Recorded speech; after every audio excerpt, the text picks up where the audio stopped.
This is my mechanical fret Guitar Hero 3 Les Paul for the Xbox 360.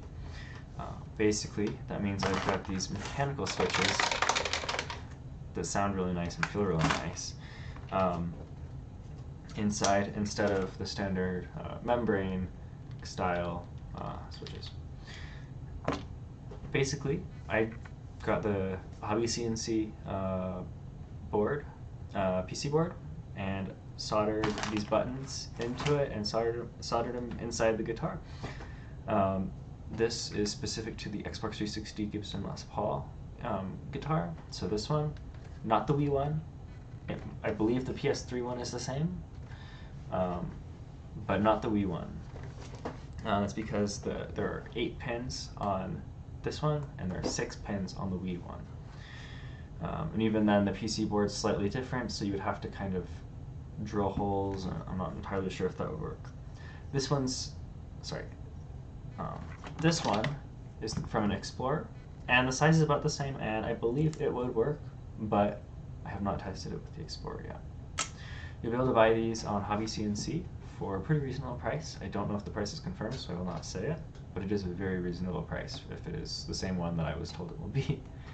And I followed the instructions from their website. Now, I will be showing you from my live stream a kind of time lapse of me doing this, kind of with a voiceover of what happened. So I started by labeling the top of the ribbon wire with just a red Sharpie. As you can see, it's right here, just with the letter T. Doesn't really show up all that well. I then proceeded, because it's been a long time since I've soldered, probably like 10 years maybe, maybe less. So I spent a lot of time trying to add the solder on top of the previously soldered joints, or whatever they're called. And I did this because the previous night I looked up a video on how to solder, because it had been a hot minute, and that was one of the things they said you should do. As you'll see later, this was 100% unnecessary, as I just didn't do it with the second pack, and this part took way too long, me just messing around like this.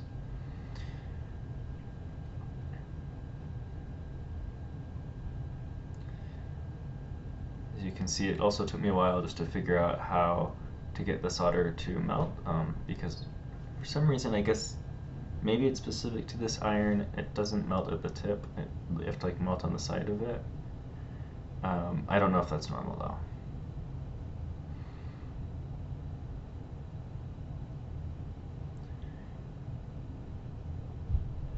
Now at this point, I finally decided I was going to go for it and just pull on it while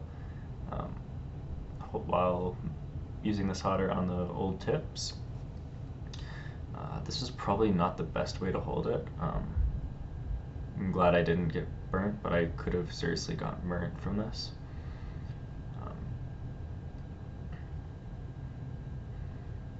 At this point, I've gotten the first half of the ribbon wire out.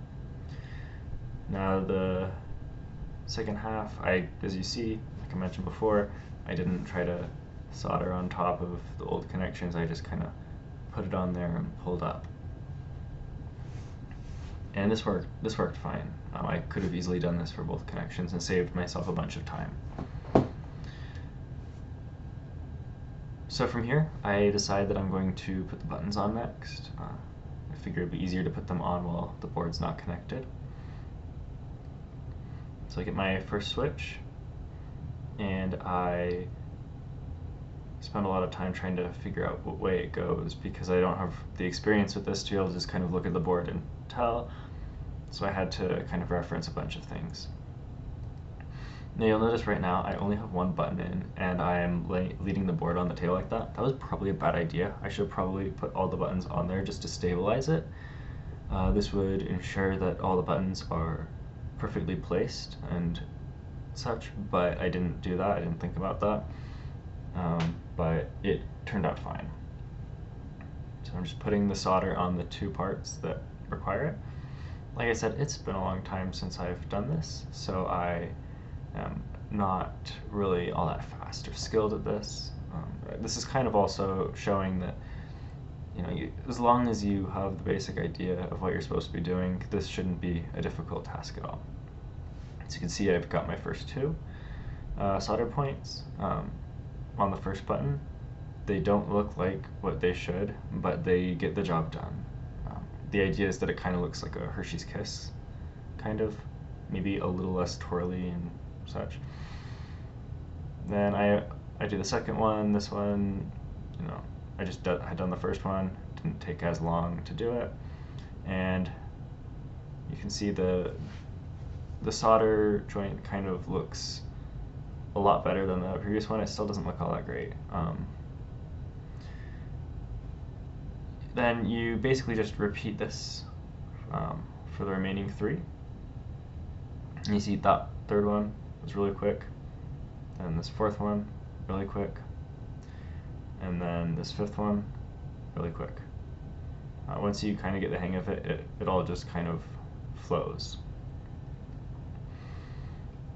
And I'm sure if you're an experienced solderer or whatever, people who solder are electrician, I don't know, something like this would not take long at all.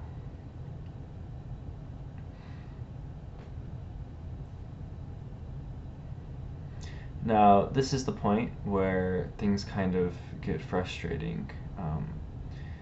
The guide that I was going from the place that I got this board from, which is HobbyCNC, so HobbyCNC.com is the website. They didn't do a good job at explaining